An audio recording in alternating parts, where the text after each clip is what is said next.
Welcome to my ActiveCampaign tutorial series.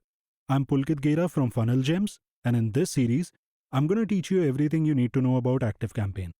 In the last video, we learned how to create a new ActiveCampaign account and set it up properly. During the setup, ActiveCampaign created a list for us to store our contacts. In this video, we're going to import some more contacts into this list so we can send emails to them. But before we do that, you should get your free ActiveCampaign account so you can follow step by step. To do that, simply click the affiliate link below the video to go to ActiveCampaign and enter your email address. Here you'll get your 14-day free trial and you don't need to provide your credit card info. Now that we're logged into our ActiveCampaign account, let's find the list that ActiveCampaign automatically created for us by clicking Contacts and then clicking Lists. So here we have our list, and now we're going to add some contacts to this list. By the way, when you're moving to ActiveCampaign, it's a good idea to get support from the migration team.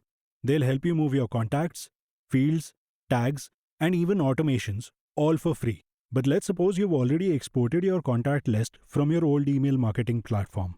It'll probably look something like the CSV file that I've created. This example file has a few contacts and some dummy data associated with them, like the contact's email address, first name, last name, phone number, and company name. So now we are going to import these contacts into our ActiveCampaign list. So let's click the Import button, select the file, and click Open. Now ActiveCampaign automatically tries to figure out what kind of information is in the CSV file. And this process can't be 100% perfect because the CSV file can have any kind of info in it. So at this step, ActiveCampaign asks for your help. So let's see, it's picked up the email address, first name, and last name. And I'll just tell ActiveCampaign that this field contains phone numbers. Next, we need to select which list we want to add the contacts to. Since we only have one list here, we'll add all the contacts to this list. So in this next section, we can add a tag to all the contacts that we are importing. This is useful if you want to identify which contacts were imported from this file.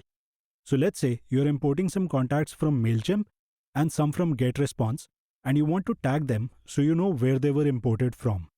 So I'll just add the tag MailChimp here, and we'll see that all the imported contacts will now have this tag. In the next step, ActiveCampaign wants to know if these contacts are active, unsubscribed, or excluded. Active contacts are those who've joined your list and haven't unsubscribed, so you can send emails to these contacts. If you select unsubscribed, that tells ActiveCampaign to treat these as unsubscribed contacts. Now I just want to mention that ActiveCampaign only charges you for active contacts and doesn't charge you for unsubscribed or bounced contacts. The third option is excluded contacts, which means that you're uploading a list of contacts that should never receive any emails from your ActiveCampaign account. So let's say you have a list of contacts that have previously reported your emails as spam. So for these contacts, you should mark them as excluded. And then if you want to send them some emails, you'll first need to remove these addresses from the exclusion list. This kind of list is also called a suppression list. So anyway, for our demo list that we are importing right now, we'll set all the contacts to active. And because we don't want to overwrite any info, we'll also skip this checkbox. Now let's take a look at the advanced options. Here we have the option to trigger automations. Now if we have any automations that get triggered when a new contact is added to the list, those automations will be triggered if we leave this box checked. We'll talk about automations in a later video in this series, but for now, let's uncheck this. And let's also uncheck the second checkbox here, which is asking us if we want to create new custom fields. We'll talk about creating custom fields in more detail in a later video, so for right now, let's uncheck this and start importing our contacts. Okay, so let's do the import. Okay, so now that's done. And now we just click the View Report to see that all of our contacts have been imported correctly. Now we are almost ready to start sending emails to our contacts. But before we start sending emails, let's learn how to manage our contacts properly so we can send the right emails to the right subscribers. So in the next video, we'll discuss some methods that you can use in ActiveCampaign to manage your contacts properly.